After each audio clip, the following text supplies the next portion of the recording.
اسلام کی سب سے بڑی خوبی پتہ ہے کیا ہے؟ اس وقت دنیا کا سب سے بڑا مسئلہ ڈپریشن ہے، جس کا کسی کے پاس علاج نہیں ہے۔ اسلام اس کا علاج بھی کر رہا ہے۔ اسلام کہہ رہا ہے میرے پاس اس کا حل ہے۔ میں اگر لسٹ بنانا شروع کروں نا لوگوں کے فون سن کر کہ کتنے لوگ ہیں جن کی میرے بیان سن کے 5 سال سے ڈپریشن کی گولیاں کھا رہے تھے، وہ گولیاں چھوٹ گئیں، تو آپ حیران ہو گئے۔ آپ کہہ سکتے ہو مفتی صاحب آپ چٹکلے سناتے ہو اس لیے، نا نا نا نا نا، وہ بیانات سن کے جو میرے بیانات اسپیشل اسٹریس اور ڈپریشن کے بارے میں ہوئے ہیں۔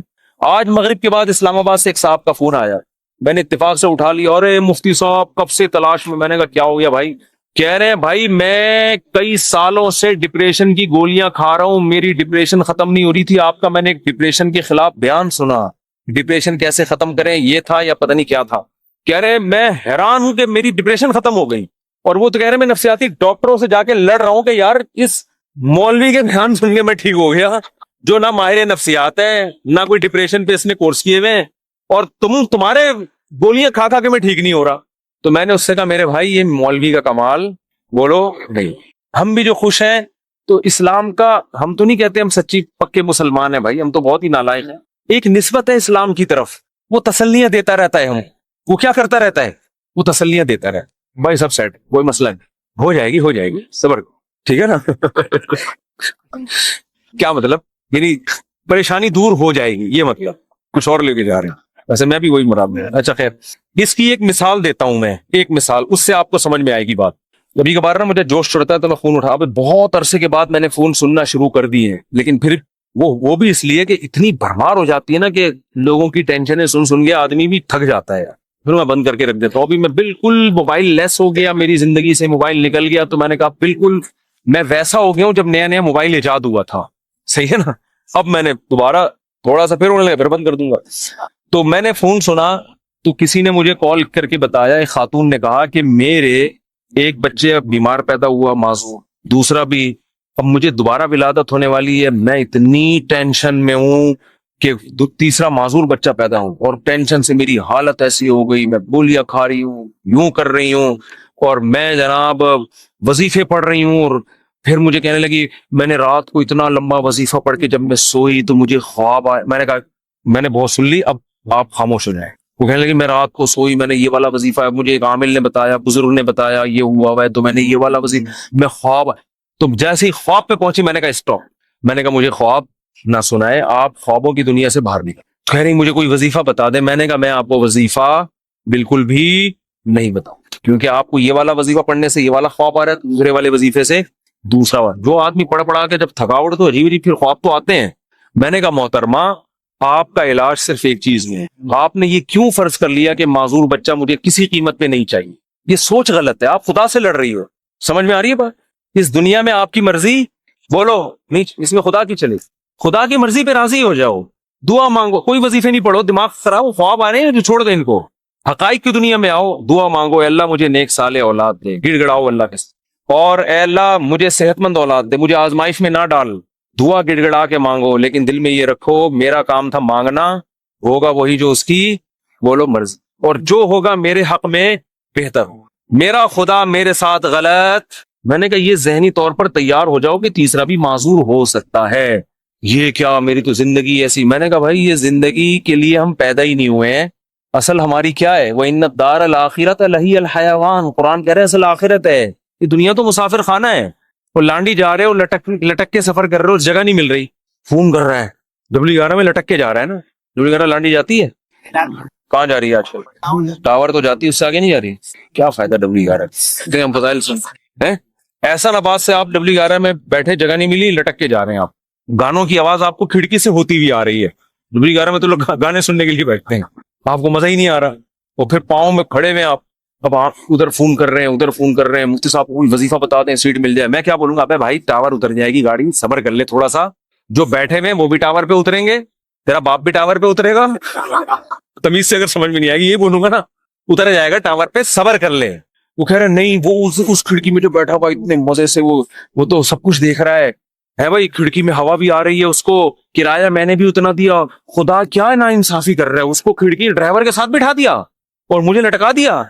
خدا کہے گا بھائی وہ جو وہاں بیٹھا ہوا ہے نا، تو پھر بھی 2 منٹ میں آرام سے اتر کے چلا جائے گا، وہ جو وہاں گھسا ہوا ہے اس کو نکلتے 2 دفعہ جیب کٹے گی اس کی، تو یہ ٹینشن برداشت کر لو. دنیا کیا ہے؟ مسافر خانہ ہے. تو میں نے کہا اس کے علاوہ کیونکہ یہ ٹینشن ہی کوئی دوسری ٹینشن کھڑی ہو جائے گی. پھر میں نے اس خاتون سے کہا، میں نے کہا آپ کا معذور بچہ پیدا ہو، اور معذوری بھی ناقابل برداشت نہیں تھی. تو آپ یہ سوچ لو کہ دنیا میں بہت سے لوگ ایسے ہیں جو اس سے بھی زیادہ ٹینشنوں میں ہیں. میں نے کہا آپ کا شوہر اچھا ہے، آپ کو کھلا رہا ہے پلا رہا ہے، سسرال سپورٹ کر رہا ہے، بچوں میں ایک فالٹ پیدا ہو رہا ہے، اس سے بھی بڑی بڑی ٹینشنیں. ایسے ایسے میاں ملے ہوئے مارتے ہیں پیٹتے ہیں، زندگی عذاب بنائی ہوئی ہے. ان عورتوں سے پوچھو گے تو وہ کہیں گی اللہ اس شوہر سے جان چھڑا دے، بے شک معذور بچہ پیدا ہو جائے، اس ساس سے جان چھڑا دے. میں نے کہا ایسے بھی لوگ ہیں فٹ پاتھوں پہ پڑے ہوئے ہیں، ایسی عورتیں بھی ہیں کھانے کو روٹی نہیں ہے، وہ کہہ رہے معذور بچہ پیدا ہو جائے مگر عزت کی چھت مل جائے. آپ کو عزت سے چھت ملی ہوئی ہے، سسرال میں عزت ملی ہوئی ہے، شوہر شریف ہے، شوہر کھلا رہا ہے پلا رہا ہے، ایک ٹینشن ہے. اور یہ ٹینشن بھی اللہ کیا کہہ رہا ہے؟ میں نے ان کو حدیث سنائی، من سخط فلہ الرضا. نبی نے فرمایا جب اللہ کسی مشکل میں ڈالے فلہ السخط، تو جو اللہ سے ناراض ہو گیا نا اللہ بھی اس سے ناراض، اور جو اللہ سے راضی رہا اللہ بھی اس سے راضی رہے گا. اللہ کی رضا ملے گی بھائی. ایک صحابیہ نبی کی خدمت میں آئی، عرض کیا یا رسول اللہ مجھے دورہ پڑتا ہے، کوئی مرگی کا یا کوئی آصف کا دورہ تھا کیا تھا، میں جسم کے کپڑے پھاڑ دیتی ہوں، بالکل ایسے ہو جاتی ہوں اور میری طبیعت بہت خراب ہو جاتی ہے، آپ اللہ سے دعا کریں میری یہ بیماری ٹھیک ہو جائے. تو نبی نے کیا فرمایا؟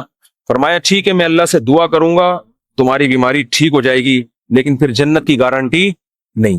پھر جنت کی گارنٹی نہیں ہے. عمل ہے، اچھا عمل ہوا تو جنت، میزان کا ترازو بھاری ہو گیا، نہیں ہوا تو کیا جہنم. لیکن اگر تم اس بیماری پہ صبر کرو اور اس اللہ کی تقدیر پہ راضی ہو جاؤ، جنت کی گارنٹی. کیونکہ اس صبر پہ جو تمہیں اجر ملے گا نا وہ اتنا بھاری ہوگا کہ اگر زندگی میں کچھ گناہ ہوئے بھی تو یہ نیکی ان گناہوں کو کیا کرے گی؟ کھا جائے. پھر جنت کی گارنٹی ہے. ان صحابیوں نے عرض کیا یا رسول اللہ جنت کی گارنٹی چاہیے، بے شک یہ بیماری ختم نہ. بات آ رہی ہے سمجھ؟ اب اس خاتون کو ڈپریشن کیا ہو گئی، یعنی جو صحابیاں تھیں ان کو ڈپریشن ختم، اسی بیماری کو اسی میں گزارا کرنا ہے، اسی میں گزارا. اور جب انسان صبر کی ٹھان لیتا ہے تو قرآن کہتا ہے کہ اللہ کی طرف سے تسلیاں ملتی ہیں، تھپکیاں ملتی رہتی ہیں، اللہ بھی اس کا ہاتھ تھامتے ہیں. جیسے قرآن میں آتا ہے وَرَبَطْنَا عَلَىٰ قَلْبِهَا لولا ربطنا، کیا ہے ان کا عادت لتبدی بھی لولا ربطنا علی قلبها. حضرت موسیٰ کی ماں نے جب اپنے بچے کو، بس یہ آخری بات کر کے بیان ختم کرتا ہوں، اپنے بچے کو صندوق میں ڈالا نا اللہ کے حکم پہ، تو قرآن کہہ رہا ہے موسیٰ کی ماں کا دل صبر سے کیا ہو گیا؟ خالی. لیکن اللہ کا حکم تھا اس کو صندوق میں ڈالو. اب ماں کیسے ڈالے بھائی اپنے ہاتھ سے، اور وہ بھی دریا کے حوالے. اور قرآن کہہ رہا ہے وہ صندوق گیا کہاں؟ فرعون کے گھر میں. موسیٰ علیہ السلام کی ماں کو اطلاع دے دی ان کی بیٹی نے، وہ تو فرعون نے اٹھا لیا. قرآن کہہ رہے کیونکہ اب اللہ کے حکم پر سب کچھ ہو رہا ہے. قرآن کہہ رہے ہم نے موسیٰ کے ماں کا دل کو تھام لیا، رسیوں سے باندھ دیا، جو لفظی ترجمہ ہوگا باندھ دیا کہ یہ بے صبری نہ ہو جائے. ان کا عادت لتبدی بھی لولا ربطنا علی قلبها. قرآن کہتا ہے موسیٰ کی ماں ایسی بے صبری ہوئی کہ قریب تھا کہ جا کے فرعون کو بتا دیتی کہ میرا بچہ ہے مجھے دے واپس، جذبات میں آ جاتی. لیکن قرآن کہہ رہا ہے ہم نے موسیٰ کی ماں کے دل کو تھام لیا. کیوں؟ اللہ کے حکم پر عمل کیا نا. تو کچھ موسیٰ کی ماں نے کیا، جو نہیں ہو پا رہا تھا وہ کس نے کر دیا؟ اللہ نے. تو آپ مشکلات میں جب صبر کی کوشش کرو گے، جتنی کوشش آپ کر سکتے ہو کرو، باقی کون ہمت دے دے گا؟ اللہ. ہم سب کو اللہ سے دعا مانگنی چاہیے، اللہ مشکلات سے بچا. ہم صبر کرنے والے لوگ نہیں ہیں، ہم تو نالائق ہیں. ہم اللہ سے خوشیاں مانگتے ہیں، عافیت مانگتے ہیں، لیکن اللہ نہ کرے کوئی مشکل آ گئی، واویلا نہیں کرنا بھائی. یہی اسی میں بہتری ہے، اسی میں فائدہ ہوگا. تو میں نے اس خاتون سے کہا کہ اللہ کہتا ہے کہ اس ٹینشن میں صبر کرو تو کیا ہوگا؟ اللہ راضی ہو جائے، اس کا بہت اجر دے گا. میں نے کہا آپ کل بوڑھی ہو کے آپ نے مر جانا ہے، اگر آپ کے 3 بچے بالکل صحت مند پیدا ہوتے ہیں بھائی، تو کیا مرنے کے بعد یہ قبر میں ساتھ جائیں گے؟ قبر میں بچہ نہیں جائے گا. معذور بچوں پہ جو آپ نے صبر کیا، یہ صبر کہاں جائے گا؟ قبر میں ساتھ جائے گا. صحت مند بچے ہوں، صبر کا موقع نہیں مل رہا تو بچے تھوڑی جائیں گے قبر میں ساتھ. لیکن معذور بچے ہوں، آپ نے صبر کیا تو وہ صبر قبر میں آپ کے ساتھ جائے گا. تو پھر انہوں نے ایک اور سوال کیا جو میں آپ لوگوں کو بتانا چاہتا ہوں. انہوں نے کہا لوگ مجھے کہتے ہیں کہ تم کوئی منحوس ہو، معاذ اللہ نحوست ہے، تمہارے اندر کوئی گناہ ہوا ہے جس کی سزا تمہیں مل رہی ہے، معذور بچے پیدا ہو رہے ہیں. یہ لوگ بڑے تانے دیتے ہیں نا، بچے نہیں ہو رہے تو اس سے کوئی گناہ ہوا ہے، کوئی بیمار ہو گیا، فالج ہو گیا. ارے دیکھا ہم تو کہتے تھے بندہ ہی ٹھیک نہیں ہے. میں نے ان سے کہا، میں نے کہا یہ بات لوگوں کی غلط ہے، اس کو نہ سنیں. ہاں توبہ استغفار تو ہر ایک کو کرنا چاہیے اپنا، اگر کوئی گناہ ہوا ہے تو اللہ سے توبہ کرے، معاف ہو جائے گا وہ. لیکن میں نے کہا قرآن میں کیا کہتا ہے، اَيَحْسَبُونَ أَنَّمَا نُمِدُّهُم بِهِ مِن مَّالٍ وَبَنِينَ نُسَارِعُ لَهُمْ فِي الْخَيْرَاتِ بَل لَّا يَشْعُرُونَ۔ نبی کے مقابلے میں جو بڑے بڑے کفار سردار تھے نا، جو نبی کی ایک نہیں مانتے تھے، ان کو قرآن نے کہا کہ کیا یہ سمجھتے ہیں کہ ہم نے جو ان کو مال اور کثرت سے صحت مند بیٹے دیے تو کیا ہم ان سے خوش ہیں؟ فرمایا نا نا نا، ہم سے خوش نہیں ہیں، ان کو پتہ نہیں ہے ہم ان کو دنیا میں نوازنا چاہتے ہیں تاکہ آخرت میں ان کا ہمارے پاس کوئی حصہ نہ رہے۔ اور نبی کو وہ تانا دیتے تھے کہ تم آپ کا بیٹا نہیں ہے بھائی، نبی کو تانا دیتے تھے آپ کا بیٹا نہیں ہے کوئی، اور خود 10 11 بیٹے لے کے گھومتے تھے۔ میں نے کہا اگر یہ بیٹے کثرت سے ہونا اور صحت مند ہونا اس کی دلیل ہے کہ اللہ خوش ہے، اس کا مطلب اللہ ابو جہل سے بہت زیادہ خوش تھا، صحیح ہے نا؟ عتبہ ابن ولید سے اللہ بہت زیادہ خوش تھا، یہ خوشی کی دلیل نہیں۔ اس کا مطلب اللہ ہمارے سابق صدر تو ولی اللہ تھے، پھر تو ہمارے سابق صدر 5 سال کامیاب حکومت کر کے گئے ہیں جو نہ ایوب خان کر سکا، اور نہ کوئی اور تاریخ میں کوئی ہمارا سیاستدان جو اتنی محنت کے بعد اوپر تک پہنچا وہ بھی نہیں کر سکتا۔ 5 سال کامیاب ہوئے تو کیا اس کی علامت ہے کہ اللہ کے ولی ہیں؟ وہ ہے نہیں ہے تو اللہ ہی بہتر جانے، لیکن یہ اس کی علامت نہیں ہے بہرحال۔ تو بھائی یہ آزمائش ہے، صبر کرنا ہے۔ تو یہ تو اسلام ہی بتا رہے، اسلام کے علاوہ نفسیاتی ڈاکٹروں کے پاس تو اس کے علاج نہیں۔ اگر کوئی اچھا ڈاکٹر ہوگا تو وہ بھی قرآن و سنت ہی کا حوالہ دے گا آپ کو۔ دماغی بیماری ہے بھائی، گولیوں سے تھوڑی بہت کور ہو جائے گی، بچھڑا میں محبوب کا غم گولیوں سے ہلکا ہو جائے گا ہلکا۔ ایک آدمی کی شادی نہیں ہوئی جہاں وہ چاہ رہا تھا، وہ بھاگ گئی، ڈاکٹر ٹینشن کی گولیاں دے کے سلا دے گا، وہ جب اٹھے گا تھوڑے دن تک سیٹ رہے گا، اس کے بعد پھر یاد آئے گی۔ گولی کو کیا پتا کہ اس کے ساتھ اصل مسئلہ ہے کیا؟